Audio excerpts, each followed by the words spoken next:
નમસ્કાર ગુજરાત હવામાન સમાચારની અંદર ફરી એક વખત આપનું હાર્દિક સ્વાગત છે। તો મિત્રો આજે તારીખ થઈ છે 20 માર્ચ અને વાર થયો છે શુક્રવાર। ગઈકાલે મિત્રો તમે જોયું છે કે ગુજરાત રાજ્યના કચ્છ લાગુના વિસ્તારથી સૌરાષ્ટ્રના ભાગ સુધી વરસાદે ભૂકા બોલાવ્યા છે। આજે મિત્રો ગુજરાત રાજ્યના બીજા ભાગનો વારો આવશે, એટલે ઉત્તર ભારતથી લઈ અને દક્ષિણ ભારત સુધીના જે વિસ્તારોની અંદર વરસાદી માહોલ જોવા મળી રહ્યો છે। વાદળોનો ઘેરાવો જે આ પટ્ટાની અંદર જોવા મળી રહ્યો છે તેની સીધી અસર હવે ગુજરાતના દક્ષિણ ગુજરાત અને સૌરાષ્ટ્ર મધ્ય ગુજરાતના જિલ્લાઓની અંદર થશે। બંગાળની ખાડીમાંથી આવતા જે લો પ્રેશર સિસ્ટમના એરિયા છે એ સિસ્ટમના એરિયાના કારણે પણ વાવાઝોડાની અસર ગઈકાલે જોવા મળી હતી અને હજી પણ આજે વાવાઝોડાની અસર છે જોવા મળે છે।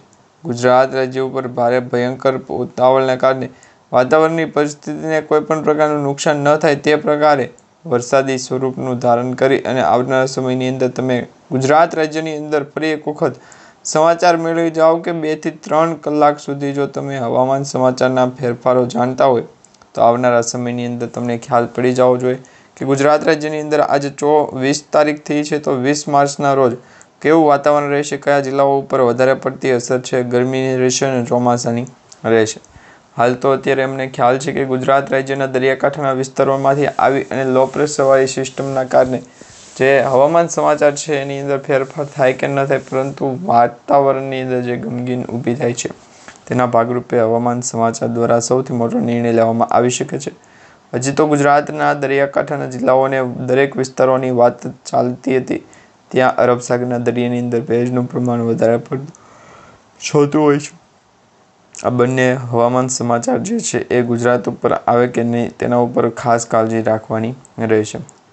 બાકી તો અરબ સાગરના દરિયાકાંઠાના લોકેશન સ્વરૂપે બંગાળની ખાડીની અંદર પણ નજીક સાથે મહત્વનું અપડેટ લે છે, પરંતુ આ બેને વચ્ચે ગુજરાતના દરિયાકાંઠાના લોકેશનને અસર જ કરી દેવાની છે, વાંય ખેંચી લેવાનું છે। બાકી ગુજરાતના સૌરાષ્ટ્ર ઝોનની અંદર પણ તમે જોઈ શકો છો 2 થી 3 જિલ્લાઓની અંદર વધારે પડતો વરસાદ જોવા મળી રહ્યો છે, જેમાં દ્વારકા, દેવભૂમિ દ્વારકા, ખંભાળિયાથી લઈ અને જે વેધર એનાલિસિસની ફોરકાસ્ટ છે દરેક પીસીઆરની અંદર દરેક ગેસ સિલિન્ડર ઉપર રિલાયન્સ જીઓ દ્વારા નાણાકીય મનાલીની ટ્રેન ટૂર કિટ છે, બસ ટિકિટ, ટ્રેન ટિકિટ કે પછી જે કંઈ પણ હોય તેમાં સારામાં સારું કમિશન મળ્યું છે 2 થી 3 કલાક જો વેધર એનાલિસિસના ફોરકાસ્ટને જાણકારી મેળવવાની, ગુજરાતના દરિયાકાંઠાના લોકોને છે એ જાણકારી મેળવવાની।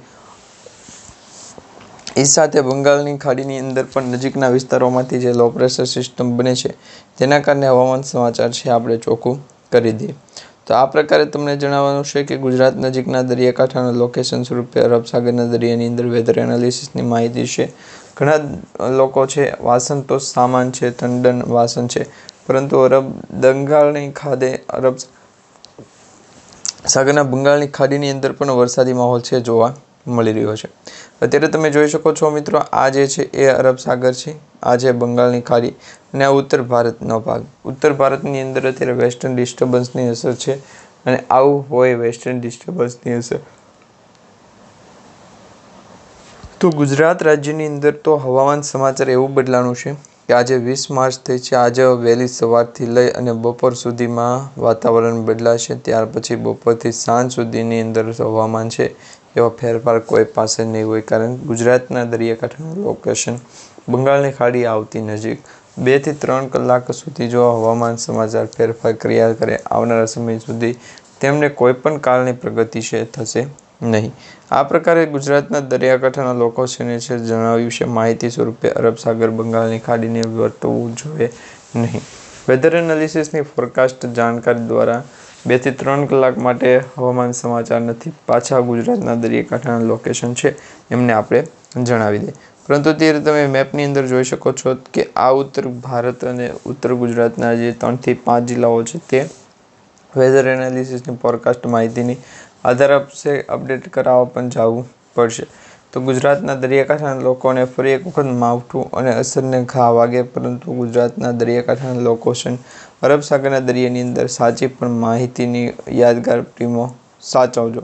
તો આ પ્રકારે ગુજરાતના દરિયાકાંઠાના લોકેશનને પણ અવધારદાના માહિતી સ્વરૂપે આગળ જણાવી અને ગુજરાતના દરિયાકાંઠાના લોકેશનને પણ આપણે જણાવ્યું હતું તે પ્રકારે વરસાદ છે એ પડી રહ્યો છે અને હજી પણ 2 થી 3 દિવસ માટે આ વરસાદ છે એ પડશે. સેટેલાઇટ ઇમેજના માધ્યમથી તમને જણાવીએ કયા જિલ્લાઓની અંદર કેટલો વરસાદ છે, કયા જિલ્લાઓની અંદર વરસાદ હજી પણ ખાબકશે અને વેધર એનાલિસિસની ફોરકાસ્ટ છે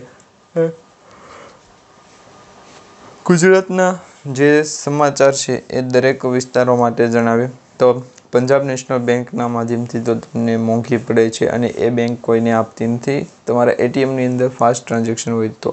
બીજા નંબરની એ કે ગુજરાતના દરિયાકાંઠાના લોકેશન સ્વરૂપે માવઠાથી લઈ અને એ માવઠું જે છે એના કારણે હવામાન સમાચાર જણાવી દીધા અને વેધર એનાલિસિસની ફોરકાસ્ટ જણાવી દે. વેધર એના હો ના હો ફેલ કર ના હો.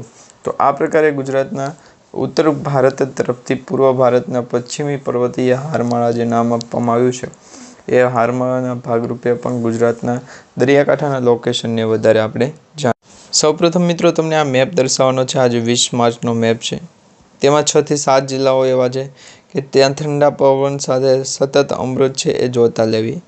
બીજા નંબરની એ કે પોવેનિયલ તો તેમનામાં છે અનાનસ થાય છે. પોવેનિયમ એટલે અવાસકામ.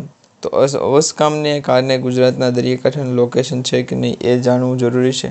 મહત્વપૂર્ણ બાબતનું તો લોકેશન સ્વરૂપે અરબ સાગર દરિયાની વેધર એનાલિસિસના ફોરકાસ્ટ છે એ જાણકારી થઈ ગયા છે. 2 થી 3 કલાક માટે બાકી હતા તો એ પ્રકારે ગુજરાતના હવામાન સમાચાર જણાવી દે. વેધર એનાલિસિસની ફોરકાસ્ટ માહિતી સ્વરૂપે આગળ જણાવી દઈએ. તો આ માહિતી ગુજરાતના દરિયાકાંઠાને આપણે સમજવા જેવી બાબત નથી કે વેધર એનાલિસિસના ફોરકાસ્ટ જણાવી દે. બાલકૃષ્ણનો ફોટો તો એ કૃષ્ણ ભગવાનનો ફોટો તો એ ફોટો ક્યાં મળશે તમને ખબર? વેધર એનાલિસિસનો ફોરકાસ્ટ છે જાણકારી સ્વરૂપે અગાઉ જોયું છે તેમાં આપણો આ પ્લાનિંગ છે એ જોવું નથી. તો વેધર એનાલિસિસની ફોરકાસ્ટ જણાવી એ જ પ્રમાણે માહિતી જણાવજો. ગુજરાતના દરિયાકાંઠાના લોકેશન સ્વરૂપે અરબ સાગરના દરિયાની અંદર ભેજનું પ્રમાણ પણ વેધર એનાલિસિસ લેશું. તો આ જ પ્રકારે ગુજરાતના દરિયાકાંઠાના લોકેશન છે અરબ સાગર દરિયામાંથી વેધર એનાલિસિસની ફોરકાસ્ટ જણાવી દે તો માહિતી અરબ સાગર જતા નથી. 2 થી 3 કલાક માટે ભોગ દેવાનો છે અને ગુજરાતના દરિયાકાંઠાના લોકેશન સ્વરૂપે અરબ સાગરના દરિયાની અંદર ભેજનું જાવ ત્યારે આવડો આ જવાન છે તમારી સાથે આવશે. તો એ માહિતી ગુજરાતના દરિયાકાંઠાના લોકોને સમજાવી દે કે માહિતી ખેડૂત પોર્ટલ છે વેધર એનાલિસિસની ફોરકાસ્ટ પણ જણાવી દઈએ. તો આ માટે લોકેશન છે એ સૌથી મહત્વપૂર્ણ બાબત હોય તો હવે ઉડી નાખીને પણ સૌથી મહત્વ પણ જણાવી દેજો. તો આમાં છે ગુજરાતના દરિયાકાંઠાના લોકેશન જણાવી તો વેધર એનાલિસિસની ફોરકાસ્ટ જાણી દે. માહિતી સ્વરૂપે આગળ છે ત્યાં સુધી ગુજરાતના દરિયાકાંઠાના લોકેશન સ્વરૂપે અરબ જણાવે તો માહિતી જણાવે અને ગુજરાતના દરિયાકાંઠાના લોકેશન સ્વરૂપે અરબ સાગર દરિયાની અંદર ભેજનું પ્રમાણ માહિતી તો વેધર એનાલિસિસ ફોરકાસ્ટની જાણકારી માહિતી ઊંડે સુધી ઉતારે. ત્યાર પછી બંગાળની ખાડીની નજીક આવતાની સાથે અરબ સાગરના દરિયાની અંદર પણ તમે મેપમાં જોઈ શકો છો. બનાસકાંઠા ક્યાં રાખવું, ભાવનગર છે, નડિયાદ છે, પંચમહાલ, દરણો છે, સાણંદ છે અને અમદાવાદ છે, સુરેન્દ્રનગર છે, અમદાવાદ છે. તો આવા દરેક જિલ્લાઓ છે આપણે જાણીતા છે. તો આ માહિતી ગુજરાતના કોઈ પણ એક જિલ્લાઓની અંદર વરસાદી માહોલ પડે તો એ આપણે જાણવું નથી. હવે આટલા વિસ્તારોની અંદર જો જાણીતો મહત્વપૂર્ણ બાબત હોય તો ગુજરાતના દરિયાકાંઠાના લોકેશન સ્વરૂપે અલગ જણાવીએ તો માહિતીને પણ અલગ વ્યવસ્થિત છે એ વહેંચાય જણાવી દઈએ. તો ગુજરાતના હવામાન સમાચારની અંદર જ્યાં લીલું ટપકું દર્શાવવામાં આવ્યું છે ત્યાં વરસાદ હજી પણ પડશે, માવઠાની અસર છે. પરંતુ ત્યાં સુધી બીજાના અન્ય માવઠાની અસર તમને જણાવી દઈએ.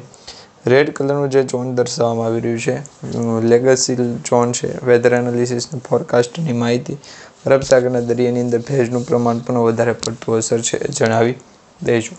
તો આ માટે આપણે વધારે પડતું ગુજરાતના દરિયાકાંઠાના લોકેશન સ્વરૂપે અરબ સાગરના દરિયાની અંદર ભેજનું પ્રમાણ વધારે પડતું. તો આ પ્રકારે ગુજરાતના દરિયાકાંઠાના લોકેશન સ્વરૂપે આગળ મહત્વપૂર્ણ બાબત ધરાવી દેશું. ત્યાં સુધી ગુજરાતના દરિયાકાંઠાના લોકેશન આપણી પાસે હોય છે.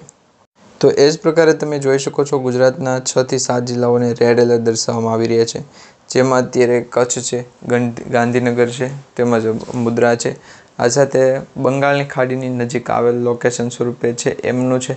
વેધર એનાલિસિસના ફોરકાસ્ટની જાણકારી સ્વરૂપે અરબ સાગર અને બંગાળની ખાડીને વ્યવસ્થિત જણાવી દેજો. તો ગુજરાતના દરિયાકાંઠાના લોકો છે આપણી સુધી આપણા વ્યવહારની અંદર પહોંચે.